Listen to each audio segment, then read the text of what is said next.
Assalamualaikum warahmatullahi wabarakatuh. Selamat pagi anak-anak. Bagaimana kabar kalian hari ini? Sehat bukan? Ibu guru doakan semoga kita semua selalu diberi kesehatan oleh Allah Subhanahu wa taala. Amin amin Allahumma amin.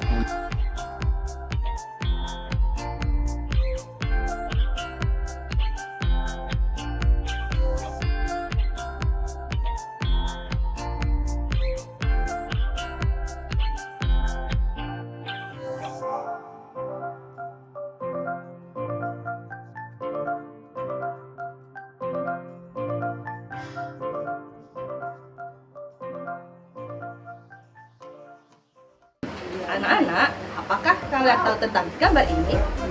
Apa yang kalian ketahui tentang gambar ini? Nah, benar. Ini adalah gambar kelinci. Kelinci merupakan hewan yang sangat lucu. Kelinci suka makan wortel dan suka makan rumput. Kelinci memiliki bulu yang sangat tebal. Kelinci juga suka melompat dan berlari dengan lincah. Nah, sekarang Bu Guru bertanya, mengapa kelinci suka melompat dan berlari dengan lincah?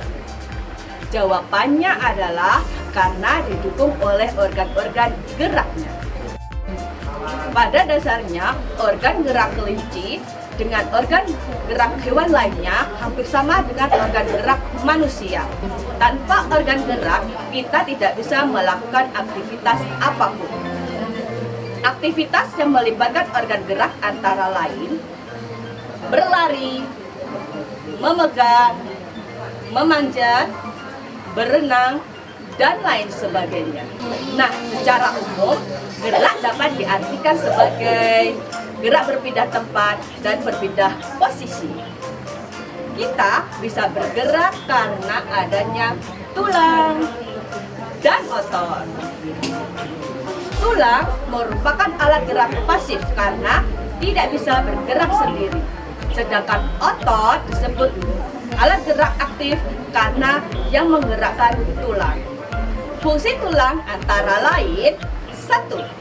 Sebagai tempat melekatnya otot. 2. Melindungi organ dalam. 3. Sebagai pembentuk rangka tubuh. Dan 4. Sebagai pembentukan sel darah merah. Sedangkan fungsi otot antara lain: 1. Menggerakkan tulang. 2. Mempertahankan postur dan posisi tubuh. 3. Mengatur saluran dalam sistem tubuh. 4. Mengatur suhu tubuh.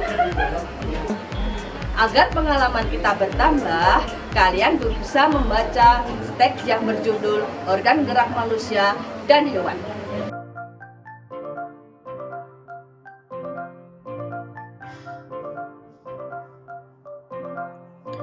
Organ gerak manusia dan hewan.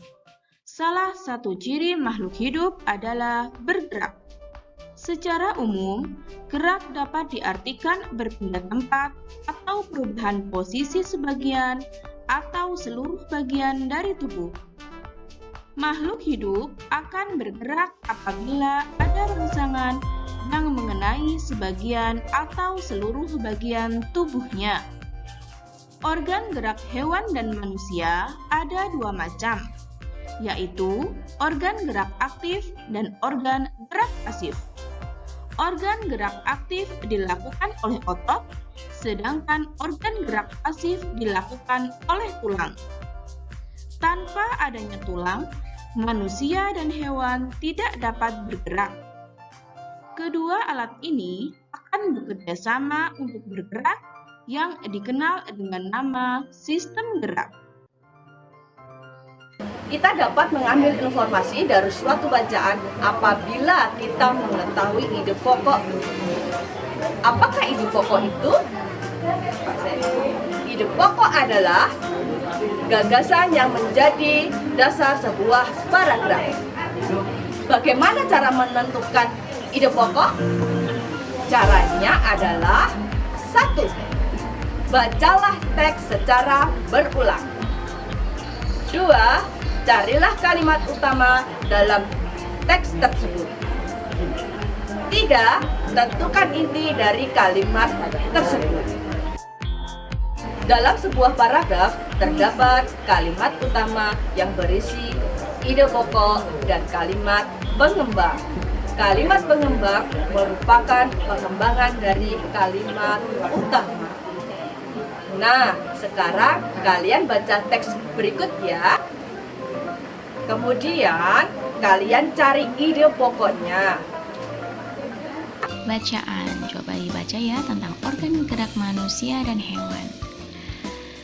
Salah satu ciri dari makhluk hidup adalah bergerak. Secara umum, gerak dapat diartikan berpindah tempat atau perubahan posisi sebagian atau seluruh bagian dari tubuh. Makhluk hidup akan bergerak apabila ada rangsangan yang mengenai sebagian atau seluruh bagian tubuhnya. Gerak pada manusia dan hewan menggunakan organ gerak yang tersusun dalam sistem gerak. Organ gerak berguna untuk berjalan, berlari, melompat, meloncat, memegang, menggali, memanjat, berenang, dan sebagainya. Organ gerak pada hewan dan manusia memiliki alat-alat gerak yang digunakan pada manusia dan hewan ada dua macam, yaitu alat gerak pasif berupa tulang dan alat gerak aktif berupa otot. Kedua alat gerak ini akan bekerja sama dalam melakukan pergerakan. Kerjasama antara kedua alat tersebut membentuk suatu sistem yang disebut sistem gerak.